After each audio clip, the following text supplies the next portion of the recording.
I don't want to see the government shut down. I do think there's deeply flawed in areas that are of grave concern to me, like like Women, Infants, and Children program, the WIC program, which in Wisconsin we've seen a really big uptake in the use of that, and we're going to be about $1 billion short. And of course, we aren't meeting any of our emergency funding needs for all of the war and conflict that's going on. But I don't want the government to shut down, and it's very likely that I'm going to vote for this continuing resolution. So, Congresswoman, you just mentioned some of the emergency funding needs, be it Israel or Ukraine. Are Democrats losing leverage here if they vote for this CR to get those things passed ultimately?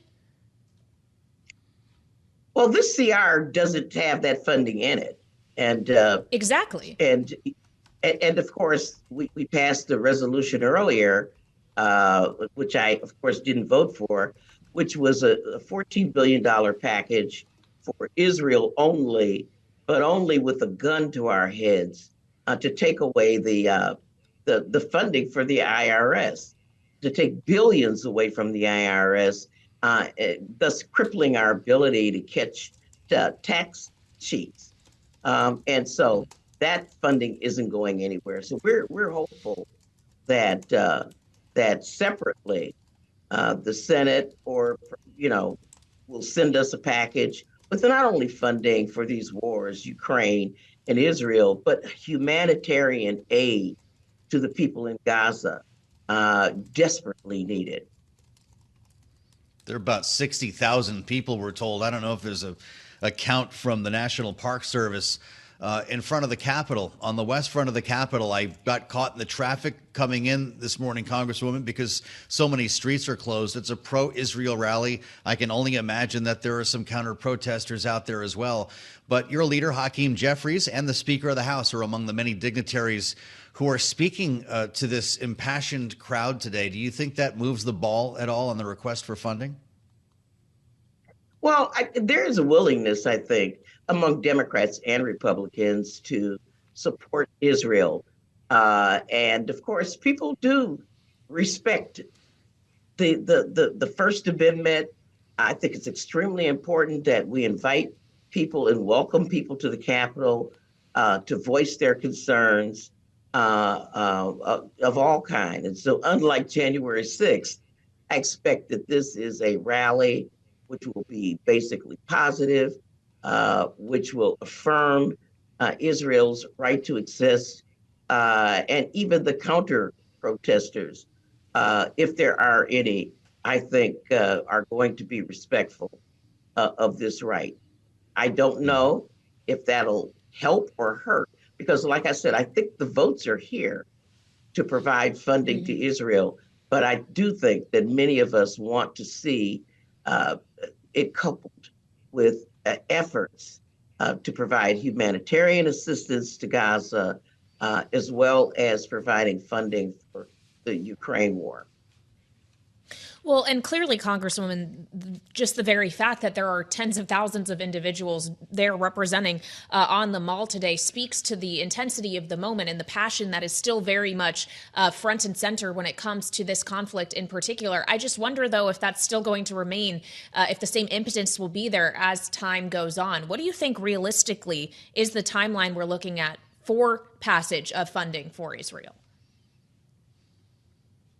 Well, what I'll tell you is that there's a lot of concern about tamping this war down on many sides. Even folk who support Israel and support its right to defend itself are very concerned about making sure that our ally Israel really grounds itself and its struggle and is mindful of the humanitarian concerns and the Geneva Conventions that revolve around how to conduct a war. You know, I am not kidding. It is very, very complicated on the war activity. I sympathize with Israelis' mission to stop Hamas, but they have to be ever mindful of the cost, because you can win the war and lose the peace. And we do want to eventually, what's going to happen the day after this war? And God willing, the fighting will stop soon. How about the story in Ukraine, Congresswoman? That seems to be a much heavier lift right now on Capitol Hill, largely because of Republican opposition to continued funding, or at least funding without quote unquote accountability, which hasn't really been defined by a lot of the members who are talking about it. It's starting to look like once this CR passes, that might be the last train to leave the station. Will all of this have to wait until next year? Well, again, there hasn't been there hasn't been a funding initiative for Israel, and so I think we have another kick at the cat with this, with the not only the Democrats in the Senate, but with Mitch McConnell as well, and Republicans, to send us something over. We're going to be here, until at least the middle of December 15th. I would think. So another vehicle can move for this supplemental funding. What we have heard from our speaker is that they wanted to stop the government from shutting down and didn't want to obscure that mission with the funding for the wars. So I'm taking him at his word that the lane would still be open for that funding. And it's never too late to get money. Well, it sounds like what you're saying, Congresswoman, is really this is something that will have to originate in the Senate, given the House has passed more than $14 billion of Israel funding, but it rescinded money from the IRS, therefore making it dead on arrival in the Senate. When we think about all of these things, whether supplemental or just simple appropriation bills in terms of funding that are going to have to be reconciled between the Senate and the House, assuming that this continuing resolution passes, gets signed, the government doesn't shut down this weekend, how likely is it in your mind that it either shuts down partially on January 19th or February 2nd as you try to reconcile these things? Well, I'll tell you, it all depends on whether or not the Freedom Caucus goes after Mike Johnson and deposes him for working with Democrats. This continuing resolution is definitely not going to pass.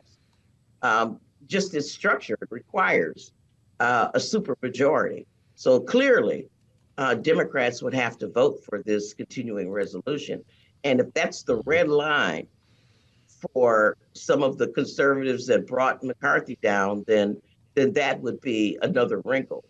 For the life of me, it is hard to see why we would want to go through another. I mean, we're going to be anxious for 2 more months. It's going to be hard to stomach our Thanksgiving dinner and our Christmas dinner, knowing that we've got to go through this again. And once they pass all 12 appropriations bills, December, 18th, say, and funding is going to run out, and they want us to vote on some of the crazy cuts that they're probably going to be proposing in our appropriations bills. It'll be another showdown.